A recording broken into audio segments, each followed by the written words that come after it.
नाज़रीन ग्रामी, असदुल्लाह गालिब के बारे में अगर ये कहा जाए कि उर्दू जुबान ने आज तक इससे बड़ा शायर पैदा नहीं किया तो ये गलत नहीं होगा।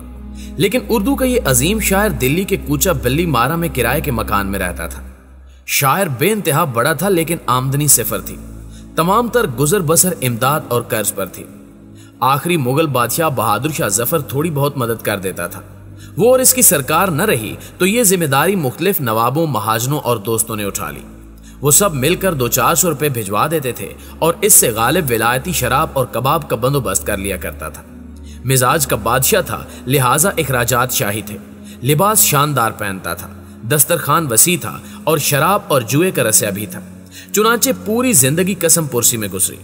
गालिब की जिंदगी का कोई दिन ऐसा नहीं गुजरा जब उसने किसी से कर्ज ना लिया हो या किसी न किसी महाजन ने उसके दरवाजे पर दस्तक ना दी हो। यहां तक कि 1857 के बाद जब दिल्ली फतह हो गई, मुगल सल्तनत खत्म हो गई और अंग्रेज सरकार ने लाल किले पर झंडा लहरा दिया तो गालिब अंग्रेजों का वजीफा ख्वार भी हो गया। गालिब इसी हालत में 15 फरवरी 1869 को वफात पा गया और हजरत निजामुद्दीन औलिया के मजार के रास्ते में मदफून हो गया। लेकिन इसके जिम्मे कर्ज आज भी वाजिबुल अदा है। आज भी जब असदुल्लाह गालिब पर कोई मजमून या मुकालमा लिखा जाता है तो इसके कर्जों की तफसील जरूर बयान की जाती है। गालिब की जिंदगी मुआशी अहमियत की बहुत बड़ी मिसाल है और ये मिसाल साबित करती है कि पैसा शायरी और अदब से भी बड़ी जरूरत होता है और ये अगर गालिब के पास भी ना हो तो वो भी बेचारगी की मिसाल बन जाता है। और पाकिस्तान इस वक्त मजमूई तौर पर गालिब की सूरत हाल से गुजर रहा है। हम मनहैसुल कौम 75 बरस से असदुल्लाह गालिब जैसी जिंदगी गुजार रहे हैं। कर्ज लेकर मै पीते हैं और फाका मस्ती के तख्त नशीन होने का इंतजार करते हैं। हम बेशक गालिब की तरह बासलाहियत हैं। हम दुनिया की पहली मुस्लिम अटामिक पावर हैं। हम आबादी के लिहाज से दुनिया का 5वां बड़ा मुल्क भी हैं और आप दुनिया के किसी भी कोने में चले जाएं, आपको वहां पाकिस्तानी भी मिल जाएंगे और वो आपको तरक्की करते भी दिखाई देंगे। कुदरत ने हमें सब कुछ दे रखा है। आप दुनिया की बड़ी मादनियात की फहरिस्त बना लें, आपको वो इस मुल्क में मिलेंगी। हमारे मुल्क में 1.5 घंटे की फ्लाइट के फासले पर एक ही वक्त में 50 डिग्री सेंटीग्रेड और -50 डिग्री सेंटीग्रेड 2 दर्जा हरारत मौजूद है। सिविलाइजेशन भी 9000 साल पुरानी है। योगा तक ने मोहनजोदाड़ो में जन्म लिया था। दुनिया को नीला रंग हमने दिया था। दुनिया की नमक की दूसरी बड़ी कान पाकिस्तान में है। दुनिया में सिर्फ 10 मुल्क हैं जिनके पास तमाम जुग्राफियाई इकाइयां मौजूद हैं और पाकिस्तान इनमें से एक है। ये मुल्क हर किस्म के हादसे में भी सरवाइव कर जाता है और मुल्क का हर शख्स इससे मोहब्बत भी करता है। ये इसे फलता फूलता भी देखना चाहता है। लेकिन ये इसके बावजूद इंतहाई काबिल तरस सूरत हाल का शिकार है क्योंकि हमने कभी इस हकीकत का तजिया नहीं किया। मैं अगर 3 लफ्जों में पाकिस्तान की मईशत को बयान करूं तो कर्ज, बेकारी और क्यादत का फुकदान सामने आएगा और इन तीनों चीजों ने मिलकर इस मुल्क को असदुल्लाह खान गालिब बना दिया और हम तारीख के खौफनाक तरीन बहरान का शिकार हो गए। नाज़रीन ग्रामी, आप आज ये बात पल्ले बांध लें कि हम 2023 में 2022 को याद करेंगे और एक लंबी आ भरकर ये कहेंगे कि वाह, 2022 कितना शानदार साल था। मुल्क में महंगाई थी लेकिन कम से कम चीजें मौजूद थी, जबकि आज हम सारा दिन लाइन में खड़े रहते हैं और शाम को खाली हाथ वापस आ जाते हैं। आप ये बात भी ज़हन में रख लें कि हमारा आने वाला वक्त आज के वक्त से ज्यादा मुश्किल होगा। लिहाजा आप आज ही से इसकी तैयारी कर लें क्योंकि मईशत चलाना मुफ्ता इस्माइल के बस की बात नहीं है। ये असद, उमर और हफीज शेख से भी ज्यादा अनाड़ी साबित हुए हैं। ये मईशत को भी नहीं समझते और इनका रवैया भी गैर संजीदा होता है। ये चलते चलते जुगत मार जाते हैं और वो जुगत मईशत का मजीद बेड़ा गर्क कर देती है। शौकत तरीन इनके मुकाबले में 100 दर्जे बेहतर थे। वो वाकई मुल्क चला रहे थे। मुफ्ता इस्माइल का ख्याल था कि ये IMF को राजी कर लेंगे, लेकिन IMF नहीं मान रहा।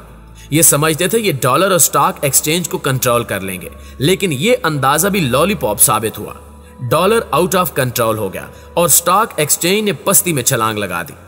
इनका ख्याल था कि सऊदी अरब और चीन इनकी मदद करेंगे, लेकिन चीन के सदर शी जिनपिंग के साथ भी हमारा राब्ता नहीं हो सका। वज़ीर आज़म मियां शहबाज शरीफ 28 अप्रैल को सऊदी अरब के दौरे पर गए। सऊदी वली अहद ने इन्हें भी घड़ी, हार और अंगूठी देकर वापस भिजवा दिया। लिहाजा ये दौरा भी नाकाम रहा। हुकूमत को कतर से भी तवक्को थी। मियां नवाज शरीफ की कोशिशों से कतर ने $3 बिलियन की LNG उधार देने और $2 बिलियन कर्ज देने का वादा किया, मगर ये वादा भी ईफा नहीं हुआ और यूं मुल्क मुआशी गर्दाब में फंसता चला गया।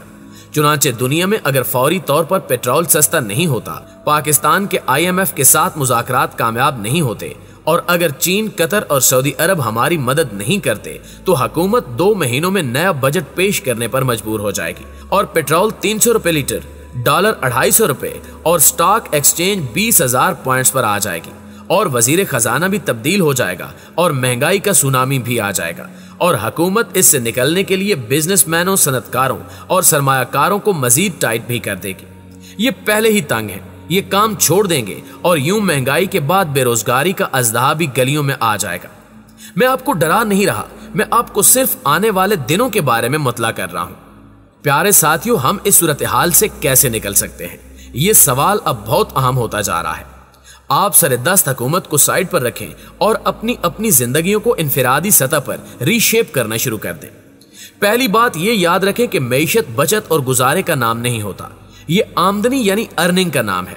लिहाजा आप फौरी तौर पर बचत के मोड से निकलकर कमाई के फेज में आ जाएं। आपके खानदान के कम से कम आधे अफराद को कमाना चाहिए। आपके बच्चे अगर तालीम हासिल कर रहे हैं या छोटे हैं तो भी इन्हें कमाना चाहिए।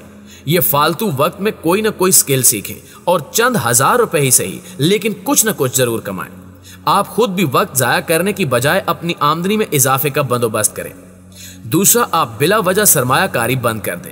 प्लाट्स और प्राइस बॉन्ड्स में पैसे फंसाने की बजाय आप ये रकम अपने खानदान की सेहत और ट्रेनिंग पर लगाएं ताकि आप लोग मजीद कमा सकें। 3, आप खुराक का मुस्तकिल बंदोबस्त कर लें। आपके पास अगर जमीन या कोई प्लाट मौजूद है या फिर अल्लाह ने आपको लॉन दे रखा है तो आप इसमें सब्जियां, फ्रूट और अनाज काश्त करें। इससे आपका किचन खुद मुख्तार हो जाएगा। आप मुर्गियां, बकरियां और गाय भी जरूर पालें।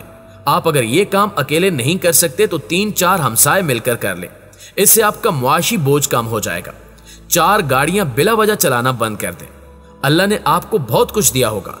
आप 1000 रुपए लीटर पेट्रोल भी खरीद सकते होंगे, लेकिन आने वाले दिनों में पेट्रोल की कीमत इतनी अहम नहीं होगी जितना अहम पेट्रोल होगा। मुल्क में अगर पेट्रोल होगा तो आप खरीदेंगे, वरना आपको भी लाइन में लगना पड़ेगा। चुनांचे आप पेट्रोल की बचत को आज से आदत बना लें। आप नफसियाती प्रेशर से बच जाएंगे।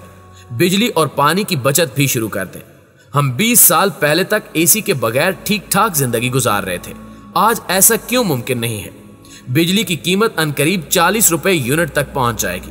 आप उस वक्त एसी बंद करने पर मजबूर हो जाएंगे। आप आज से ये काम क्यों शुरू नहीं करते ताकि आपको कल ज्यादा तकलीफ ना हो? और 5, आप तवानाई और खुराक के मुतबादिल निजाम की तरफ जाएं। सोलर पैनल लगाएं, खुश्क ईंधन का बंदोबस्त करें, घरों की इंसुलेशन करा लें, दोपहर को घर में आराम करें ताकि गर्मी और सर्दी कम लगे और आप दिन में 3 बार खाना पकाने की बजाय सिर्फ 1 बार पकाएं और जब तक ये मुकम्मल खत्म नहीं हो जाता आप चूल्हा न जलाएं। मुल्क और आप दोनों मुआशी बहरान से निकल जाएंगे। नाज़रीन ग्रामी, हम सब बदकिस्मती से असदुल्लाह गालिब जैसी जिंदगी गुजार रहे हैं। कर्ज की शराब पीकर अल्लाह से खुशहाली की दुआ करते हैं, असराफ से भरपूर जिंदगी गुजारते हैं और अमारत के ख्वाब देखते हैं। लिहाजा हमारे मसाइल बढ़ते चले जा रहे हैं। हम इन हालात में कैसे अच्छी और खुशहाल जिंदगी गुजार सकते हैं? जरा सोचिए और ये भी याद रखिए कि 2023 आज के 2022 से ज्यादा मुश्किल होगा और हम 2022 को याद कर करके रोएंगे। जी तो प्यारे साथियों, ये थी हमारी आज की इंतहाई अहम और सबक आमोज वीडियो। अगर वाकई आपने इस वीडियो से कुछ सीखा है तो वीडियो को लाइक करके अपने दीगर दोस्तों के साथ भी शेयर कर दें ताकि वो भी इन तमाम आदात को अपनाकर इस मुल्क को बहरान से निकाल सकें। इंशाल्लाह आपसे मुलाकात होती है अगली वीडियो में। तब तक अपना ख्याल रखिएगा। अल्लाह निगहबान।